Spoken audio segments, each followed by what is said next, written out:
What's going on, my fellow A-Plusers? Welcome back once again to a brand new episode of A-Plus Morphinominal.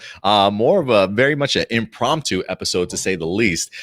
We had some big news and some big stuff that wind up dropping. Look, we did our A-Plus Morphinominal live show earlier this afternoon, and we're back, ladies and gentlemen, back with A-Plus Morphinominal, your home for your Power Rangers and Super Sentai review and news right here on our Facebook page, A-Plus Opinions, usually our YouTube page. But today, guys, when we talked about A-Plus Morphinominal earlier this week or earlier today, we did say that there was going to be a Mighty Morphin Power Rangers panel this afternoon, and we figured we'd go ahead and take down some notes and talk a little bit about it. I mean, the cast and just the people and crew in regards that they had on this panel was a very informative crew, needless to say. I mean, I think we got some really great just tidbits of information from the whole cast and crew. So the panel itself, it was a Mighty Morphin Power Rangers panel for San Diego Comic-Con, but unfortunately, since we're not having an official San Diego Comic-Con, they're doing a virtual con today, and one of the panels that they pre-recorded for today was presented to us by Boom Studios themselves. The person that did the main panel as far as the moderator was in fact Erin Cahill, Jen the Pink Time Force Ranger from Power Rangers Time Force. I mean, the list of guests in here included Daphne Pleben, Matthew Levine, some editors from Boom Studios. We got Matthew Ehrman, a writer, Giuseppe Caffaro, I believe, was an artist. Steve Cardenas was here as well. We've got Marco Rena, who is going to be the upcoming artist for, I believe it's Power Rangers, or at least the Mighty Morphin side of things as well, and along with the writer of Power Rangers and Ryan Parrott as well. So really stacked crew. It was always great to see Erin Cahill, to be quite honest with you. It's been a minute since I've actually seen her in person, maybe back in 2014 or so, but she actually moderated this. So this is mostly going to be the Boom Studios information that we wind up having. We didn't get any new information as far as like movies are concerned or television series or anything like that. This panel was specifically for Boom Studios. So we're going to go ahead and talk about it. We're going to go ahead and break it down for you guys just a little bit. I'm kind of curious to know who is here. We had Lion is here again with us today. Thank you very much. Alec has certainly come through. We've got L'Oreal, also known as Blossom. What's up, L'Oreal? Appreciate you coming through. And of course, we've got Matthew in here as well. Listen. And yes, I did mention Steve Cardenas. Steve Cardenas was in here, and I'm going to be honest with you, he really added a ton to this conversation. I mean, knowing Steve Cardenas in general, I believe he's a big like movie buff, probably big into comic books also. So if anybody understands the comic book side of things, it definitely is Steve Cardenas. So I'm really glad that they wind up highlighting him here this week in this particular panel. So we're going to go ahead and break it down, guys. While we did not have any brand new series introduced to us or anything like that, make no mistake, we did get some news. We did get some tidbits of information that we can look forward to when it comes to some upcoming comic book series. The two comic book series that they really focused on was Mighty Morphin and Power Rangers, both due to be out, if I'm not mistaken, like October or November, if I'm not mistaken. But there is another title that they went ahead and talked about in here, which was the Time Force comic book that we were supposed to be getting. I think it's called Sins of the Future, if I'm not mistaken. So they did highlight that as well in here, guys. So let's talk about this a little bit, because they always got to introduce everybody at first, kind of talk about the idea of like what it is, what's it like writing Power Ranger comic books for Boom Studios. And the one thing that really jumped out at me is that you really get the understanding of just how hands-on Boom Studios and Hasbro really are with one another. They say specifically in this panel that they can't take the risks that they want to take if they haven't built up that sort of relationship with Hasbro, right? Because Boom Studios, to a certain extent, is messing with continuity, or at least messing with canon a little bit. Like, not destroying canon by any sense, any stretch of the imagination, but building upon things that we kind of already know, but still also being able to have that creative freedom to just really explore what they want to without really damaging the canon that we've been set forth so far. So they do talk about the importance of what that relationship is like with Hasbro, that you have to really showcase to them what you're capable of doing so that they can trust you enough to continue along with what you've been able to do. And so they talk about just how great that relationship is. And so if there are any people out there that are maybe doubting the idea of Hasbro and Boom Studios maybe re-upping their contract, just from this panel alone, it feels to me like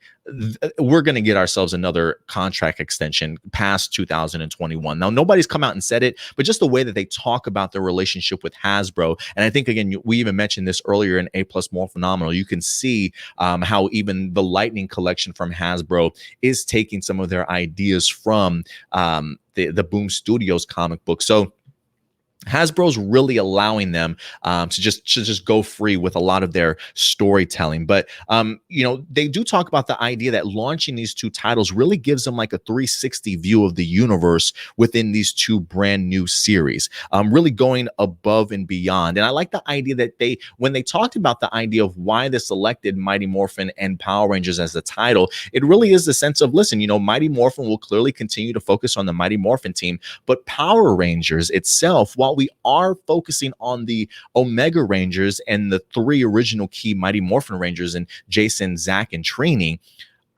this Power Rangers series allows them to branch off further away from just simply being Mighty Morphin. They kind of almost talked about the idea that look at the Power Rangers series sort of as like a prequel.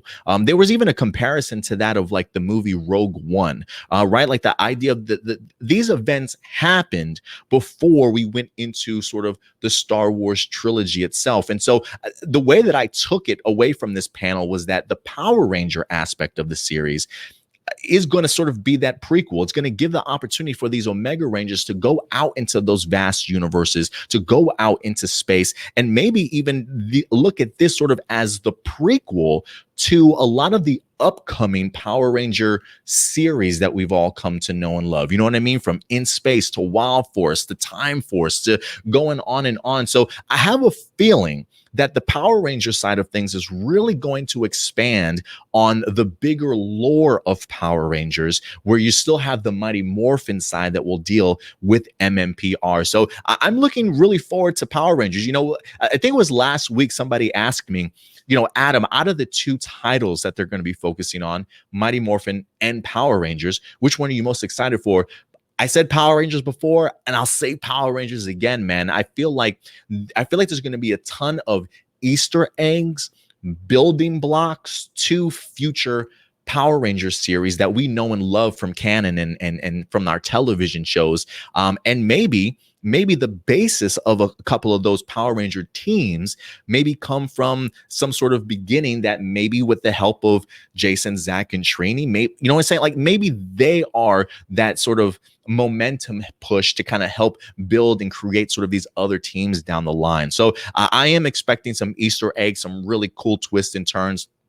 And just the idea of seeing these three just really embark on this journey to kind of continue to grow this Power Ranger franchise as we know it. So I love what Daphne and Matthew Levine certainly had to say. I mean, it's incredible just how talented and knowledgeable everybody is, just realizing just how much they've actually watched all these series from front to back to truly understanding these characters even better. I truly loved it. They also talked a little bit to Ryan Parrott, really asking him about the challenges of writing two different series, because he was writing Mighty Morphin Power Rangers and Go-Go Power Rangers, to which he said it was a little confusing at first with all the characters and all the time differences, because he's like, what does he say? Are we dealing with Kimberly Hart from the Coin List? Are we dealing from Kimberly Hart from MMPR? Are we dealing from Kimberly Hart from Go-Go Power? Like, I can see where the confusion certainly, where all the confusion certainly went.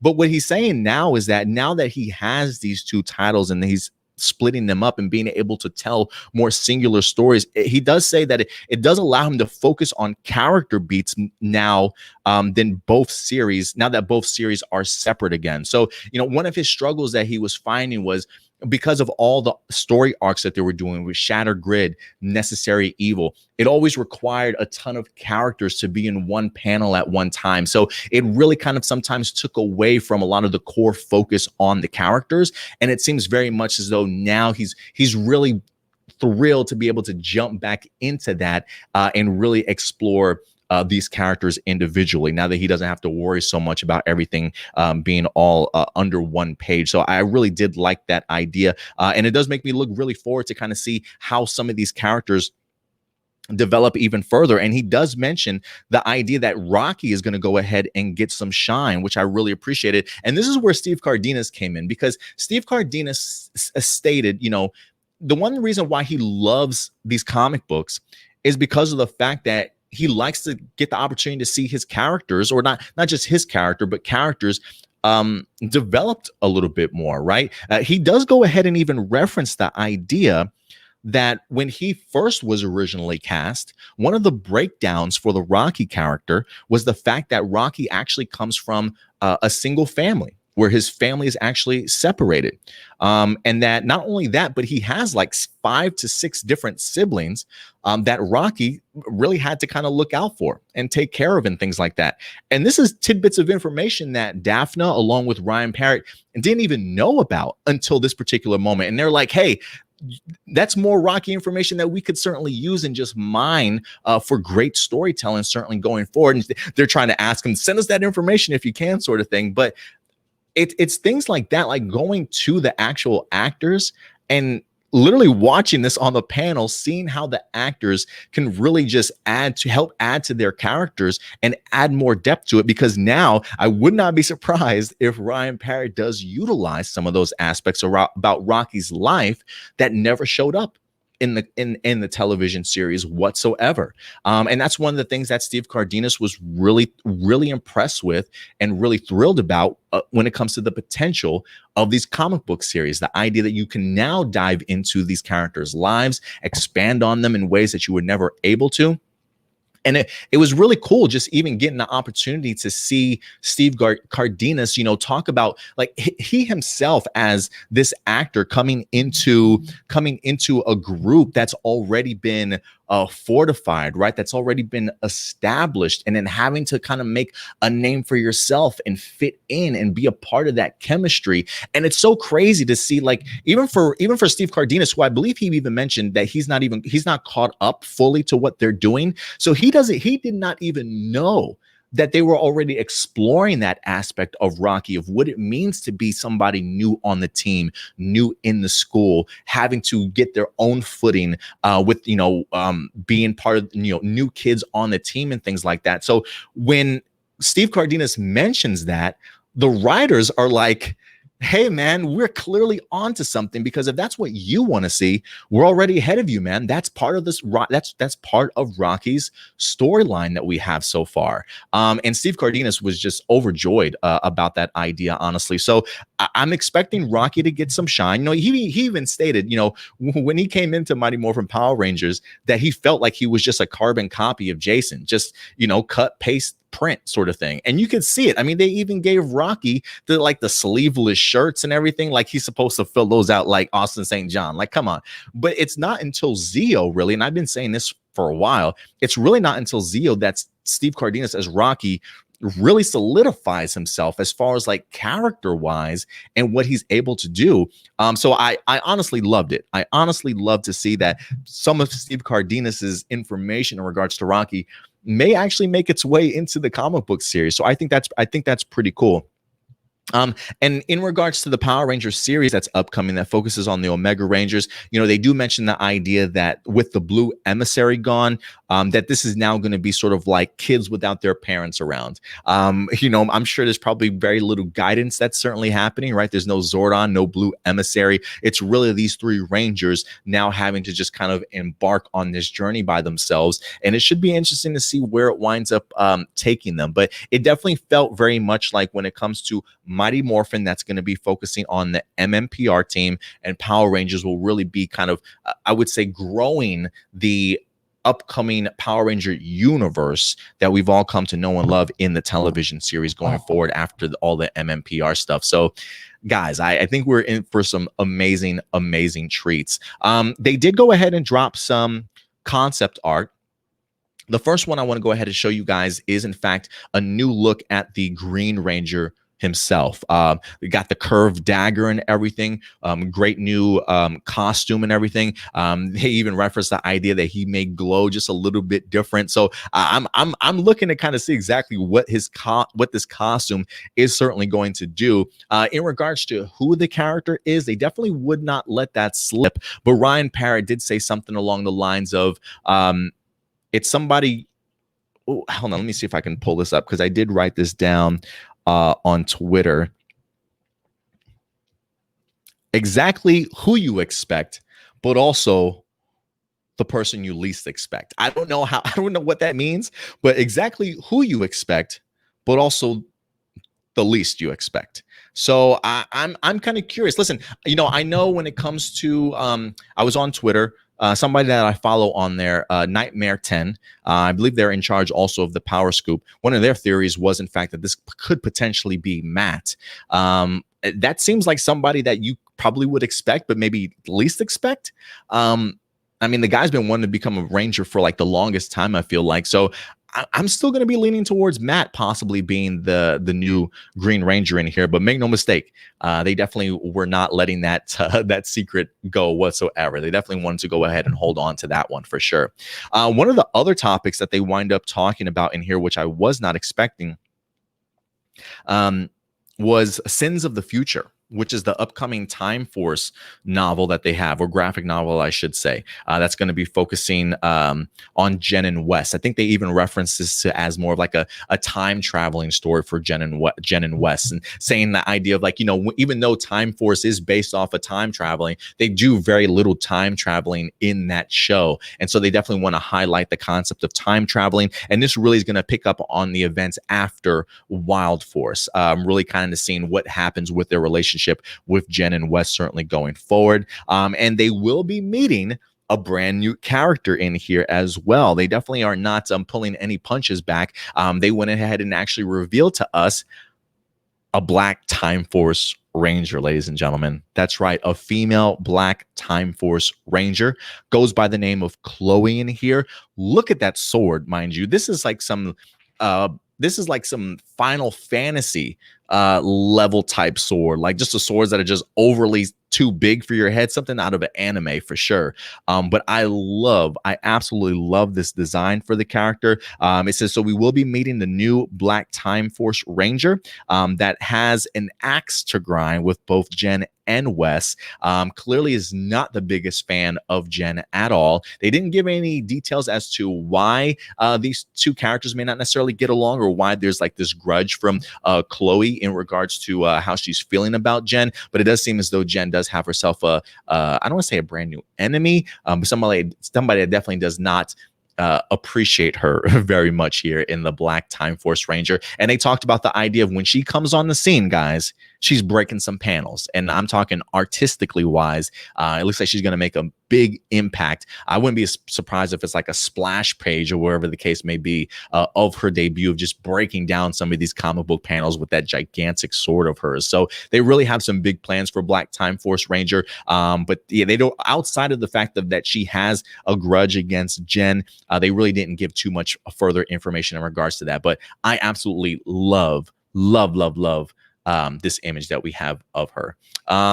And then I think outside of that, they did mention the idea that this novel, for you Hyperforce fans too, that this would bridge the gap with Time Force and Hyperforce, because Jen does in fact make an appearance in the Hyperforce RPG, if I recall, from season 1. So there definitely will be some connections there, and also some Easter eggs from for Hyperforce in this novel. So for those of you who are waiting for Hyperforce season 2, or are waiting for more things from Hyperforce, this could be the beginning of something really fantastic. Now, whether that means we eventually get some Hyperforce later on, who certainly knows? But I do like the idea that they haven't forgotten about Hyperforce, that they clearly have plans for them in some certain capacity. But the one thing that I did get away from this panel overall is that they also say that they're always looking to see what characters are being underutilized and kind of expand on them. And so now that we are kind of moving along in this chapter of Power Rangers, wrapping up with Mighty Morphin 55 and starting with Mighty Morphin 1 and Power Rangers #1. I definitely expect to see some cameos in here to really let maybe some of those underutilized characters really begin to shine, because I think they understand the importance of these characters and what they certainly mean to Power Ranger fans. And I know while there usually is always a big focus on MMPR, I do feel as though Boom Studios has every intention on maybe using MMPR, maybe some of the characters to go ahead and highlight some of the underutilized characters going forward. So I'm expecting that to happen with Sins of the Future, and I'm expecting that to happen in the upcoming Power Rangers series itself also. So overall, listen, it was a pretty good panel. I probably would have liked to have heard from some of the artists a little bit more than what we did. Some really international flavor when it comes to the artists. I think I can't remember their names here, Giuseppe Cafaro, and I think there was Francisco Segala, along with Marco Rena, who's going to be the artist, I believe, for Mighty Morphin going forward, if I'm not mistaken. Giuseppe, I believe, is also the artist for Time Force, and then Francisco Segala, he's the colorist for the Time Force novel as well. And they did go ahead and actually showcase a couple of the preview pages from that also. But overall, guys, I really enjoyed it. I thought it was a really cool little panel. I honestly recommend you guys go ahead and check it out. On YouTube, it's just Mighty Morphin Power Rangers, The Future Is Now, Comic-Con at Home. So if you're looking for it, it's on the Comic-Con International, the Comic-Con YouTube channel. And again, the title of it is Mighty Morphin Power Rangers, The Future Is Now. So if you want to go ahead and give it a shot and check it out yourself, please go ahead and do so. It's maybe about just under an hour or so, with some really great tidbits of information. And anytime you get the opportunity to see Steve Cardenas or the lovely Erin Cahill, it's certainly worth your time, guys. So definitely go ahead and check it out. And yeah, if there's any particular information that I might have missed, go ahead and certainly let me know your guys' thoughts in the comment section box below. Let me go ahead and jump into this comment section though, just to see what some of you guys are saying before we go ahead and wrap up here. L'Oreal says, sorry I missed this stream earlier. Again, I totally thought it was going to be on YouTube. We're not going to be on YouTube for a while, L'Oreal. So if you want to follow us, definitely follow us here on Facebook for right now.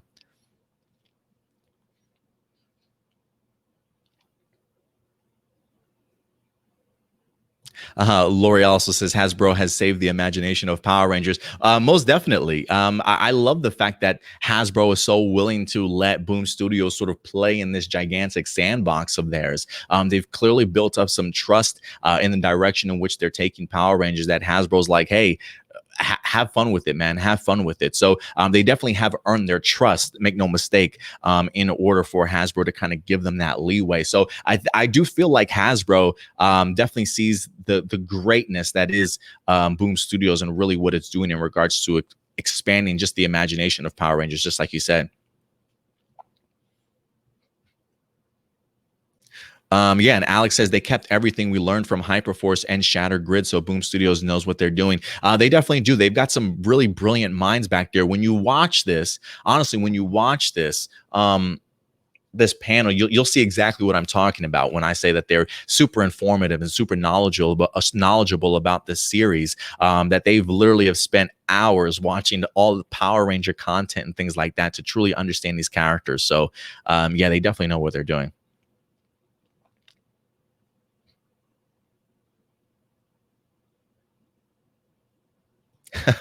L'Oreal says the Rangers journeyed by themselves. Gizo Rosita. Yeah, it looks as though the Power Ranger issue #1, the Power Rangers series, will definitely be exploring the Power Rangers sort of on their own. I know that they do have still the robot from Necessary Evil that's going to be accompanying them. We kind of even saw that, I believe, in the preview page for Mighty Morphin Power Rangers issue #52 that comes out next week. Even in the cover of Power Rangers #1, I believe you see the robot on the front cover as well. So some guidance, but definitely not on the level of like Blue Emissary or Zordon at all. Matthew says, sound interesting for Rocky to get more character development in the comics. Yeah, and I think we're going to see even more character development, not just from Rocky, but from Zach from Adam and and Aisha also. The fact that Ryan just highly talks about the idea that he's so glad that now that he has these two separate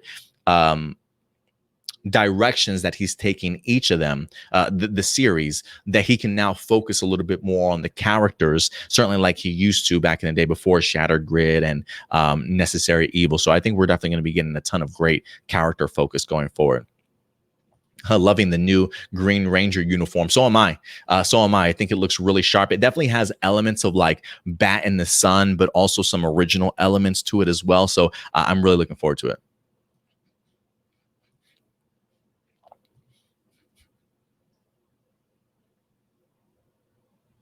UT Lion says, "What the? This looks fire." I'm assuming you're probably either talking about the Black Ranger from Time Force that we're going to be introduced to, or the new Green Ranger costume. Yeah, regardless, yeah, they both look fire. I definitely agree with you there.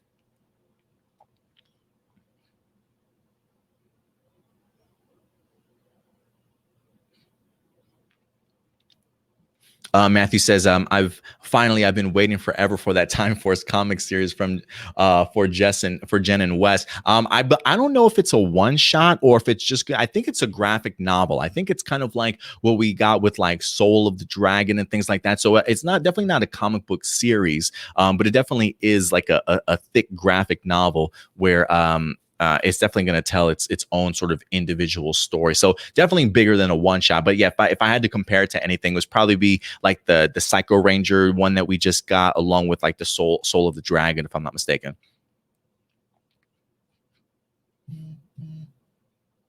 Alex says, I need to rewatch and listen to Hyperforce again. Yeah, I unfortunately never got the opportunity to finish season 1. I love the fact that you guys are throwing up hashtags for it already. I haven't finished season 1 just because of the episodes tend to be so long, like 2+ hours sometimes. I mean, maybe since I'm working from home now, maybe it's something I can just kind of put in the background. But sometimes I feel like when it comes to RPGs, they can just go on such long tangents without even really focusing on like the main story. I'm like, what are you guys doing? Like, can we progress the story along? Like, sometimes I'm just maybe just a little bit too impatient for it. So for it to be as, I don't have to say it was that long of a series, but each episode was just so long for me. I just fell off eventually. But hey, you know what? Since maybe this is the perfect time to try and catch up, to be honest with you.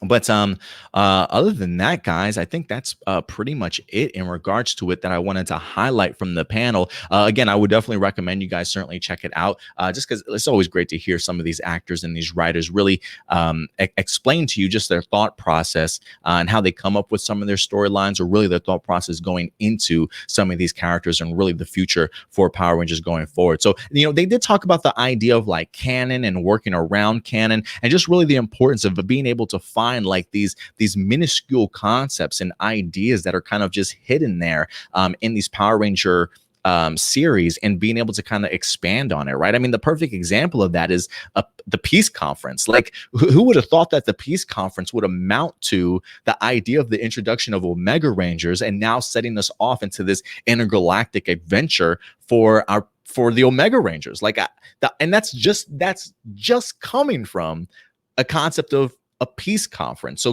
you can imagine what other little tidbits of information from the series they can take and really expand on it. So again, they're definitely trying to continue to stay true to the canon, while also at the same time being creative and just blowing things up as they go along, but still keeping it nice and neat, if you get what I'm saying. So they're definitely towing that line, and I think they're doing a marvelous job. I don't think that's easy to do at all, but they're definitely towing that line, and Hasbro approves. So if Hasbro approves, I definitely approve, and certainly worth your guys' time. I know not everybody's into comic books, but really, when it comes to Mighty Morphin 1 and Power Rangers 1, if you are looking for a really great sort of launching off point to get invested in Power Ranger comic books, definitely check it out. I highly recommend it. Jay, what's up, Jay? Good to see you. Thank you very much for stopping by today. Just getting my nerd on, man, talking about some Power Rangers. So I appreciate you swinging by today. And then Matthew does say you should finish season 1. It takes a while, but it's totally worth it. I'm sure it is, because at the end of the day, I did enjoy the episodes that I did listen to when it comes to Hyperforce. So again, for you Hyperforce fans out there that were hoping we would get a season 2, while they haven't announced the season 2, it does seem as though we are going to get some sort of connections and Easter eggs into the Sins of the Future graphic novel, which will focus on the Time Force team as well. So guys, listen, thank you very much for certainly joining me here today. I really appreciate it. Just I still have to go ahead and get prepped for APlus Hero Report tomorrow and then drive out to Fort Worth. So this has been a crazy afternoon. It shouldn't surprise me just because of the fact that I knew we were going to be having this panel today. And so I was hoping that we would get some pretty cool news. And even though we didn't get a new series revealed, I did think that some of the concept arts, again, I'll even post these up for you for anybody that joins us late.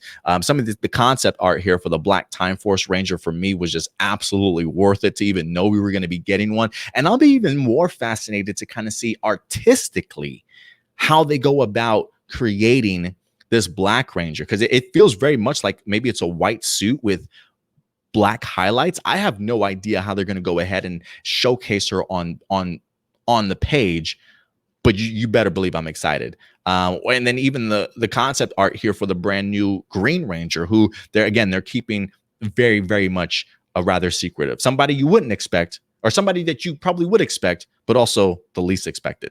Yeah, I don't know what Ryan Parrott's talking about, but we'll see.